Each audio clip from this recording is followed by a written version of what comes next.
Alright, good afternoon, good morning, good evening, whenever you're watching this. I said I was going to be making some videos, and I just haven't gotten around to them yet, so I figured I'd make a video today on the engine. It's in the car right now, obviously. You got the water pump hooked up, everything's ready to go. Just figured I'd give you an overview, tell you a little bit about it. It's 540, big block Chevy, Dart big M block. Let's see if I can get the M. I can't find it right now, but yeah, Dart big M block, 4.5 inch bore, 4.25 stroke. Dynamic Speed Marine. Ron Nizik did all the machine work on it, so he decked it, aligned honed the mains, did all the clearances for the pistons and the crankshaft and the rods and all that good stuff. So if you're looking for technical data, we got about 3.5 on the mains and 2.5 on the rods, so seems to be a good combination. That's what he likes. It's got scat rods, scat cranked, forged, SRP pistons, 36 cc's a dome. With the cylinder heads, it's 121 cc combustion chamber, so it's about 12.5 to 1 with I think it's a 39 thousandths head gasket. So yeah, nothing too crazy as far as the bottom end goes, pretty basic. Total seal rings, Clevite 77 bearings. It's what my dad's used in every engine he's built, so nothing wrong with good old Clevite H series bearings. So got all that in the bottom end, and then Milodon oil pan. Let's see if I can get a shot of it. This car doesn't have a key member, so I could run a flat pan, dragster style pan, and it takes some of the oil away from the crank. And Ron was saying that it should pick up about 20 horse just from the pan. So a nice little thing there. It's got a milling oil pump, high volume, a Milodon HD pickup, running Brad Penn 1030, Wix filter. Getting overly detailed, but you get the idea. That's about it for the bottom end. And then as far as valve train goes, I've got a Chloe's timing set. It's installed straight up. We installed it advanced 4 degrees, and it ended up being 4 degrees advanced, so we put it in straight up, and seems to run good with that. And let's see, it's got an all-star front cover, Mazir water pump, MSD crank trigger, crank trigger distributor, obviously. Let's see, it's got an ISKI cam, 714 lift on both sides, 276, 282 duration at 50 thousandths tappet lift, 112 lobe separation, like I said, installed straight up. Let's see, what else? It's got ISKI red zone bush lifters, no needle bearings.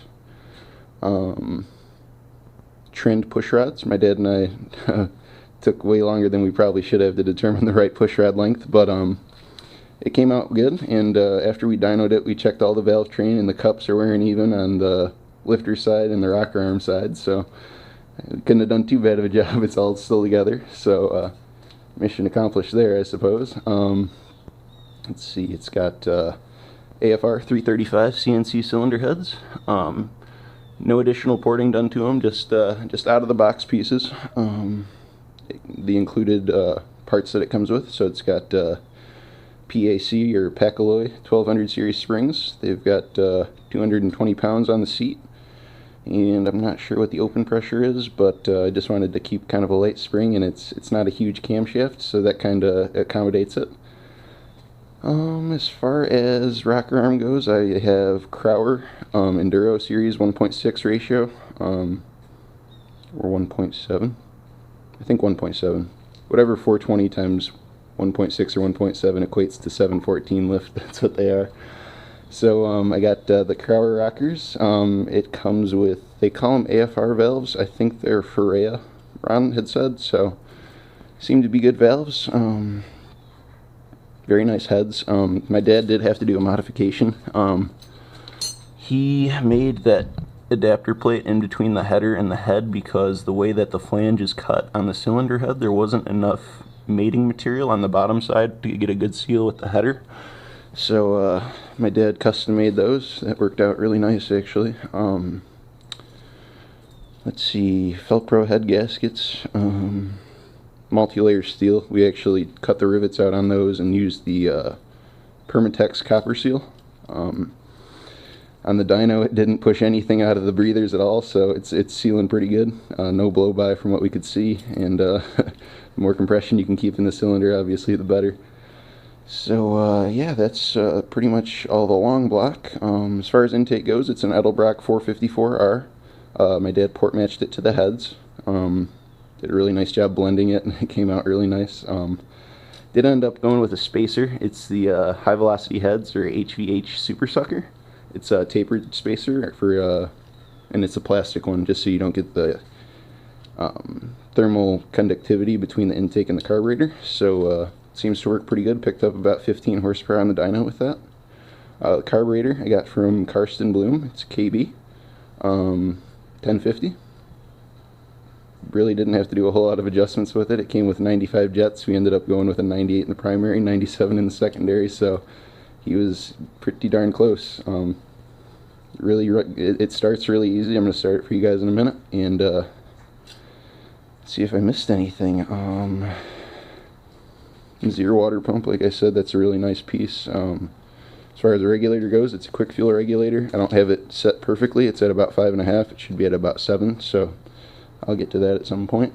Oh, it has a cast iron distributor gear, just because the bronze gears over time are going to end up getting chewed up. You do have to run a different camshaft, so it does have the pressed on gear, and we took the distributor out, and it looked really good. It had a nice wear pattern. It wasn't chewing any teeth or anything like that, so it seems like everything is good.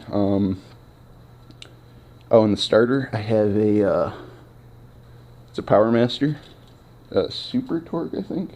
Torque Master, that's what it's called. I don't know. High torque starter, I'll put it that way. Yeah, I'm going to fire it up, and we'll see what happens.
There you go. It starts up pretty easy. It's got a really mellow idle. Like I said, not a lot of camshaft, and C12 fuel. Should be a fun car. Thanks for watching, guys. Have a good day.